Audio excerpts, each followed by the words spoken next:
Hello friends, good afternoon. बोलो बांके बिहारी लाल की जय। आप सभी उत्तर प्रदेश पीटी परीक्षाओं में तथा उत्तर प्रदेश पुलिस परीक्षा में सम्मिलित होने वाले समस्त अभ्यर्थियों का मैं अपने यूट्यूब चैनल अपनी पाठशाला में स्वागत करता हूं। बायोलॉजी की सीरीज में आज बढ़ते हुए आज की क्लास चौथी क्लास है। तो आइए शुरू करते हैं अपनी क्लास को। पहला प्रश्न है 151 नंबर। उच्छादन अनावरण पर किसी पदार्थ का वायु में नमी का अवशोषण करने के गुण को कहा जाता है। ए प्रस्वेदन, बी शुष्कन, डी परासरण, डी प्रस्फुटन। तो इसका सही आंसर होगा ए प्रस्वेदन। अगला प्रश्न है प्रत्येक गुर्दे में बड़ी संख्या में निस्पंदन इकाइयां पाई जाती हैं, जिसे नाम से जाना जाता है। ए न्यूरॉन्स, बी नेफ्रॉन, सी ग्लेमेरुलस, डी यूरेटर। तो इसका सही आंसर होगा बी नेफ्रॉन। अगला प्रश्न है 153 अति निस्पंदन और पुनः अवशोषण प्रक्रिया किस दौरान होती है। ए वाहिकाओं में रक्त संचार के दौरान, बी रक्त के माध्यम से गैसों के परिवहन के दौरान, सी मल त्याग और मूत्र निर्माण के दौरान, डी श्वसन के दौरान गैसों के आदान प्रदान के दौरान। तो इसका सही आंसर होगा सी मल त्याग और मूत्र निर्माण के दौरान। अगला है 154 किडनी अर्थात गुर्दे में रक्त निम्नलिखित में से किस माध्यम में प्रवेश करता है। ए वृक्क धमनी, बी बाहरी इलियाक धमनी, सी कच्छी धमनी, डी अंता प्रकोष्ठिका अल्लर धमनी। तो इसका सही आंसर होगा डी अंता प्रकोष्ठिका अल्लर धमनी। अगला है मनुष्यों में यूरिया किसमें बनता है। ए यकृत, बी प्लीहा, सी वृक्क, डी मूत्र वाहिनी। तो इसका सही आंसर होगा ए यकृत। अगला प्रश्न है मूत्र का असमान घटक है। A urea, B creatinine, C albumin, D sodium. तो इसका सही आंसर होगा सी एल्बुमिन। अगला है 157 यकृत के विसरण के दूसरे चरण के दौरान खालिस्तान के अणु अपशिष्टों के साथ संलग्न हो जाते हैं और उन्हें शरीर से बाहर निकाल देते हैं। ए वसा, बी कार्बोहाइड्रेट, सी फाइटो न्यूट्रिएंट्स, डी प्रोटीन। तो इसका सही आंसर होगा डी प्रोटीन। अगला प्रश्न है 158 निम्नलिखित में से कौन सी तंत्रिका तंत्र की मूल संरचनात्मक और कार्यात्मक इकाई है। ए न्यूरॉन, बी नेफ्रॉन, सी सेरिब्रम, डी सेरिबेलम। तो इसका सही आंसर होगा ए न्यूरॉन। अगला प्रश्न है 159 निम्नलिखित में से कौन सा मेरुरज्जु का एक महत्वपूर्ण कार्य है। ए द्रव स्थानांतरण, बी श्वसन नियंत्रण, डी प्रतिवर्ती क्रियाओं का नियंत्रण, डी रक्त का पंपन। तो इसका सही आंसर होगा सी प्रतिवर्ती क्रियाओं का नियंत्रण। अगला प्रश्न है मनुष्य में कितनी जोड़ी कपाल तंत्रिकाएं होती हैं। ए 10, बी 12, सी 14, डी 16। तो इसका सही आंसर होगा बी 12। अगला प्रश्न है निम्न में से कौन सा अग्र मस्तिष्क का हिस्सा नहीं है। ए मेडुला, बी सेरेब्रम, सी थैलामस, डी हाइपोथैलेमस। तो इसका सही आंसर होगा ए मेडुला। अगला प्रश्न है 162 निम्नलिखित में से कौन सा तंत्रिका फाइबर से बना है जो प्रतिबिंब क्रियाओं में मध्यस्थता करता है और जो मस्तिष्क के आवेगों को आदान प्रदान करता है। ए मोटर स्नायु न्यूरॉन, बी मेरुदंडु, सी प्रमस्तिष्क गोलार्ध, डी कपाली नसें। तो इसका सही आंसर होगा बी मेरुदंडु। अगला प्रश्न है 163 मनुष्य में कितनी जोड़ी स्पाइनल तंत्रिकाएं होती हैं। ए 30, बी 31, सी 37, डी 40। तो इसका सही आंसर होगा बी 31। अगला है 164 रेटिना पर नेत्र द्वारा निर्मित प्रतिबिंब होता है। ए वास्तविक, उल्टा, छोटा, बी वास्तविक सीधा बड़ा, सी वास्तविक सीधा छोटा, डी अवास्तविक उल्टा छोटा। तो इसका सही आंसर होगा ए वास्तविक उल्टा छोटा। अगला प्रश्न है मानव शरीर में सबसे बड़ी अस्थि कौन सी है? ए स्कंधास्थि, बी हंसुली, सी टिबियो, डी उर्विका। तो इसका सही आंसर होगा डी उर्विका। अगला प्रश्न है हथेली में पाई जाने वाली हड्डी का नाम है? ह्यूमरस, बी रेडियोल्ना, सी कार्पल, डी मेटाकार्पल्स। तो इसका सही आंसर होगा डी मेटाकार्पल्स। अगला है 167 निम्नलिखित में से कौन मानव शरीर की सबसे छोटी हड्डी है? ए वोमर, बी मैलियस, सी स्टेपीज, डी इनकस। तो इसका सही आंसर होगा सी स्टेपीज कान में। अगला प्रश्न है 168 आर्थोपेडिस्ट जिस प्रकार हड्डियों से संबंधित है उसी प्रकार किरापेडिस्ट किससे संबंधित है? ए नाखून, बी हृदय, सी पांव, डी ध्वनि। तो इसका सही आंसर होगा सी पांव से। अगला प्रश्न है अब टू थायराइड ग्रंथि के सामान्य कामकाज के लिए आहार में निम्नलिखित में से किसका सेवन करना जरूरी है? A sodium, B calcium, C iodine, D potassium. तो इसका सही आंसर होगा सी आयोडीन। अगला प्रश्न है सबसे बड़ी अंतःस्रावी ग्रंथि है?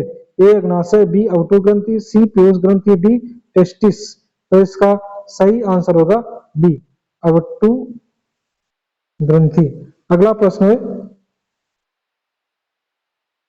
171 निम्नलिखित में से कौन सा हार्मोन शरीर में कार्बोहाइड्रेट, प्रोटीन और वसा उपापचय को नियंत्रित करता है ताकि विकास के लिए शरीर को इनका सबसे अच्छा संतुलन प्रदान किया जा सके? ए इंसुलिन, बी एपिनेफ्रिन, सी थायरॉक्सिन, डी एड्रेनलिन। तो इसका सही आंसर होगा सी थायरॉक्सिन। अगला प्रश्न है 172 थायराइड ग्रंथि के सामान्य कामकाज के लिए निम्नलिखित पोषक तत्वों में से कौन सा आवश्यक है? A sodium, B calcium, C iodine, D potassium. तो इसका सही आंसर होगा सी आयोडीन। अगला प्रश्न है 173 किस हार्मोन का उपयोग आनुवंशिक के रूप में किया जाता है? तो A oxygen, B cytokinin, C 2,4-डी, डी एब्सिक्सिक एसिड। तो इसका सही आंसर होगा सी 2,4-डी। अगला है 174 पीयूष ग्रंथि पाई जाती है? ए मस्तिष्क के नीचे, बी मस्तिष्क के ऊपर, सी मस्तिष्क के अंदर, डी मस्तिष्क के निकट कहीं नहीं। तो इसका सही आंसर होगा ए मस्तिष्क के नीचे। अगला है एक ग्रंथि जिसमें अंतःस्रावी और बहिःस्रावी दोनों कार्य करते हैं? ए पीयूष ग्रंथि, बी थायराइड, सी अग्नाशय, डी अधिवृक्क। तो इसका सही आंसर होगा अग्नाशय। अगला प्रश्न है हार्मोन इंसुलिन हमारे शरीर में किस ग्रंथि द्वारा निर्मित होता है? ए अग्नाशय, बी यकृत, सी अवटु, डी अधिवृक्क। तो इसका सही आंसर होगा ए अग्नाशय। अगला प्रश्न है निम्नलिखित में से कौन सा स्त्रीलिंग हार्मोन है? ए एस्ट्रोजन, बी एंड्रोजन, सी ऑक्सीजन, डी इंसुलिन। तो इसका सही आंसर होगा ए एस्ट्रोजन। अगला है निम्नलिखित में से कौन सा हार्मोन पीयूष ग्रंथि में स्रावित नहीं होता है? ए सेक्रेटिन, बी प्रोलैक्टिन, सी ऑक्सीटोसिन, डी वेसोप्रेसिन। तो इसका सही आंसर होगा सी ऑक्सीटोसिन।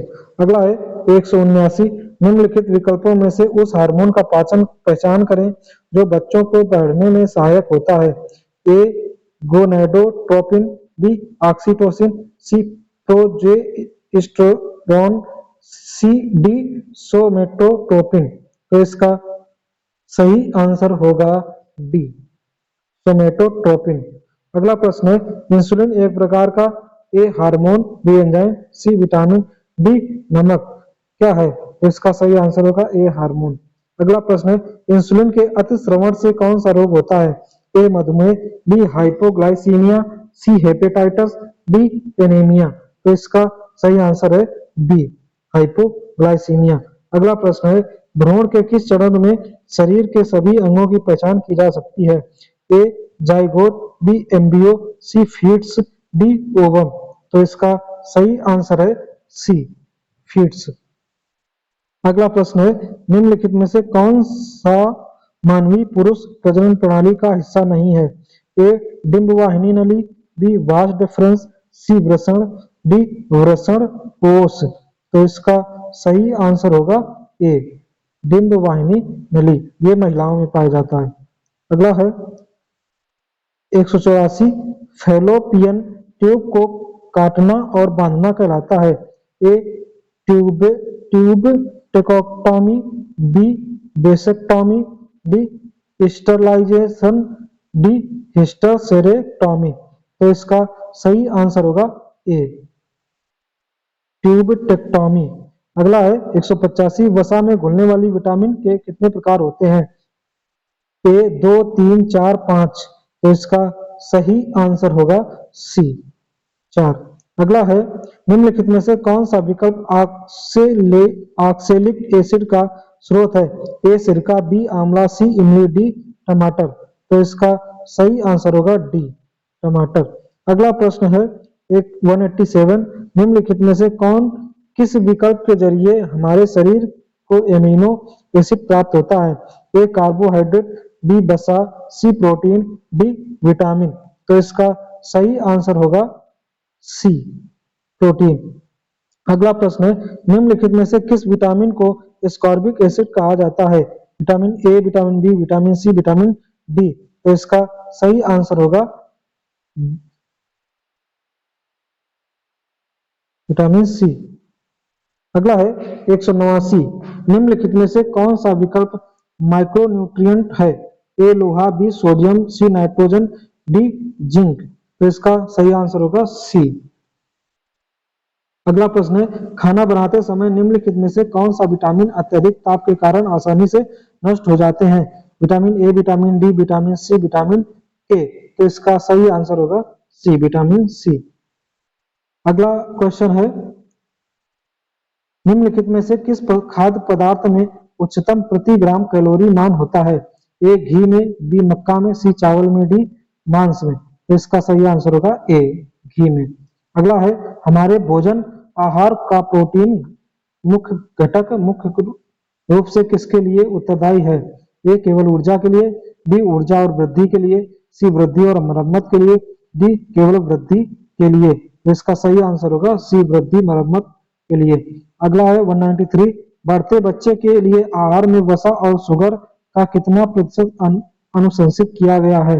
ए 7, बी 25%, सी 15%, डी 30%। तो इसका सही आंसर होगा ए 7%। अगला प्रश्न है, संयुक्त राज्य अमेरिका कृषि विभाग दिशा निर्देशों के अनुसार 30 साल से अधिक उम्र के निष्क्रिय पुरुषों और महिलाओं को प्रतिदिन कितने कैलोरी खुराक का सेवन करना चाहिए? ए 1000 से 1400 कैलोरी, बी 1000 से 2000 कैलोरी, सी 1600 से 2400 कैलोरी, डी 1600 से 1800 कैलोरी।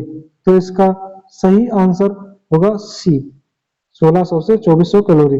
अगला है 195, निम्नलिखित में से कौन सा फास्फोरस का एक प्रमुख स्रोत है? ए आलू, बी आंवला, सी संतरा, डी दूध। तो इसका सही आंसर होगा डी दूध।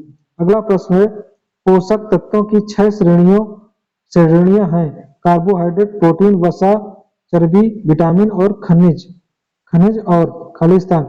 ए दूध, बी स्वास्थ्य रोग पेय हेल्थ ड्रिंक्स, सी पानी, डी स्वास्थ्य भोजन। तो इसका सही आंसर होगा सी पानी। अगला प्रश्न है 197, आलू निम्नलिखित में से किसका एक प्रमुख स्रोत है? ए प्रोटीन, बी वसा, सी मिनरल, डी कार्बोहाइड्रेट। तो इसका सही आंसर होगा डी कार्बोहाइड्रेट। अगला प्रश्न है 198, खालिस्तान में प्रतिऑक्सीकारक और एंटी इंफ्लेमेटरी गुण होते हैं जो मानव शरीर को स्वस्थ रखने में सहायक होते हैं। ए खनिज, बी अमीनो एसिड, सी वसा, डी फाइटोन्यूट्रिएंट्स। तो इसका सही आंसर होगा डी फाइटोन्यूट्रिएंट्स। अगला है 199, विश्व स्वास्थ्य संगठन WHO की संतुलित आहार की सलाह के अनुसार अस्वस्थ कर व्यंजन वजन बढ़ने से बचने के लिए कुल वसा कुल ऊर्जा सेवन से खालिस्तान अधिक नहीं होनी चाहिए। ए 20%, सी 30%, सी 10%, डी 40%। तो इसका सही आंसर है बी 30%। अगला है अगली इस क्लास का अंतिम प्रश्न। प्रोटीन खालिस्तान पोषक तत्वों में से एक है जो कैलोरी प्रदान करते हैं। ए 4, बी 3, सी 2, डी 5। तो इसका सही आंसर है बी 3। तो फ्रेंड्स, इस कड़ी के अगले प्रश्नों को हम अगले वीडियो में अगली क्लास में लेकर के आएंगे। आशा करते हैं जानकारी अच्छी लगी होगी। तो चैनल को लाइक करें, चैनल पर नए हैं तो चैनल को सब्सक्राइब करें, शेयर करें, कमेंट करें। इसी के साथ आज की क्लास यहीं पर समाप्त करते हैं। जय हिंद।